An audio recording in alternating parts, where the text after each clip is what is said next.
পুজো, কালী পুজো, সরস্বতী পুজো বা কোনো একটা উৎসব, রাখি বন্ধনও হতে পারে। ঠিক আছে? এবার আপনি ডিসাইড করেন কি বলবেন।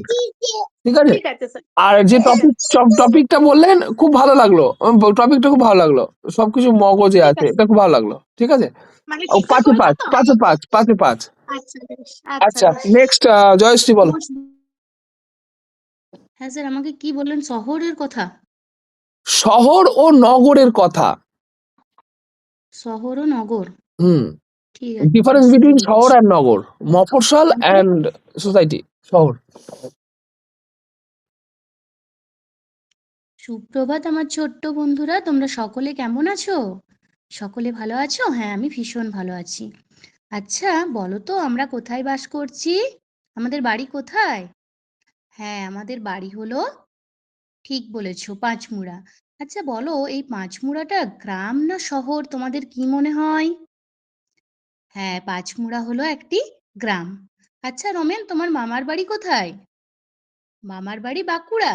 ও আচ্ছা, বলো বাঁকুড়া একটি শহর না গ্রাম? হ্যাঁ, বাঁকুড়া একটি শহর। তাহলে দেখো, যে গ্রাম আমরা যাকে বলছি, শহর তো আমরা সেটাকে বলছি না, তাই তো? কখনোই বলছি না।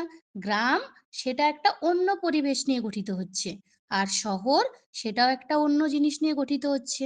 আচ্ছা, একটা নগরে, আচ্ছা যাকে আমরা শহর বলবো তাকেও কি আমরা আবার নগর বলতে পারি?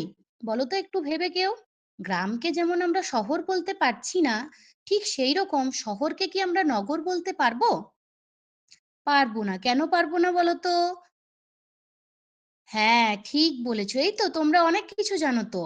শহর হচ্ছে যেখানে দেখবে, গ্রাম মানে কি বলতো?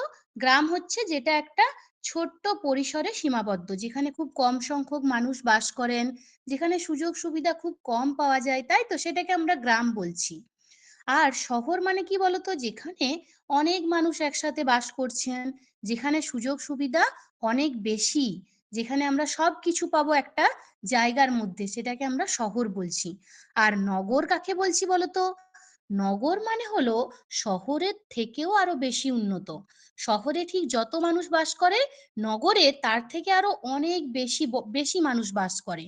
এবং শহরে যা যা আমরা উপকার পাই একটা শহরে গেলে, নগরে কিন্তু তার থেকেও অনেক বেশি পাওয়া যায়। নগরে আমরা অনেক কর্মসংস্থান আমাদের অনেক বেশি পাওয়া যায়, সুযোগ সুবিধা আমাদের আরো অনেক বেশি থাকে, সেগুলোকে কিন্তু আমরা নগর বলবো। বিশেষত নগর আমরা রাজধানীগুলোকেই বলে থাকবো, যেখানে আমাদের সুযোগ সুবিধা অনেক বেশি। আচ্ছা বলো তো, আমাদের রাজধানী, পশ্চিমবঙ্গের আমাদের রাজ্যের রাজধানী কোথায়?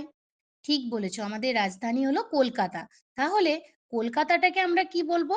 কলকাতাটাকে আমরা শহর বলবো, কিন্তু কলকাতার থেকেও যেটা আরো বেশি উন্নত, যেমন ধরো মুম্বাই, মহারাষ্ট্রের রাজধানী, সেটাকে আমরা কি বলবো বলতো?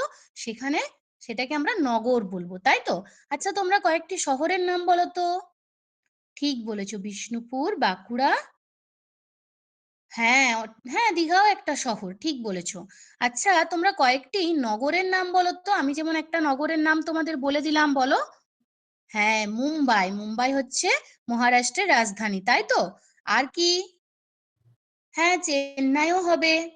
এখানে কেন নগর বলা হচ্ছে বললাম? এই জায়গাগুলোকে বলো শহরের থেকে বেশি জনবসতিপূর্ণ, তাই তো? অর্থাৎ শহরের থেকে এখানে বেশি মানুষ বাস করেন, আর আমরা শহরে যা সুযোগ সুবিধা পাই, তার থেকে নগরে গেলে আমরা আরো বেশি সুযোগ সুবিধা পাবো, তাই তো? হ্যাঁ, মানুষের কর্মসংস্থান বাড়বে, সেখানে মানুষের কর্মের কোনো অভাব হবে না। আমাদের গ্রামে যেমন কি বলতো, আমাদের গ্রামে যেমন চাষবাস বেশি হয়, নগরে গেলে আমরা আরো অনেক ধরনের কাজের সাথে যুক্ত হতে পারবো, আমাদের আরো রুটি রোজগার আরো বাড়বে, তাই তো? তাহলে আজ আমরা কি জানলাম বলো তো? গ্রাম তো আমরা অনেকদিন আগেই জানি, গ্রাম সম্পর্কে নিশ্চয়ই বলতে হবে না, আমরা যেহেতু গ্রামে বাস করি। হ্যাঁ, আমরা আজ জানলাম শহরের কথা আর নগরের কথা। আজ তাহলে এইটুকুনি থাক, পরে আমরা আরো বিস্তারিত জানবো। বাহ! হ্যাঁ খুব স্যার, ভালো বলুন। হয়েছে।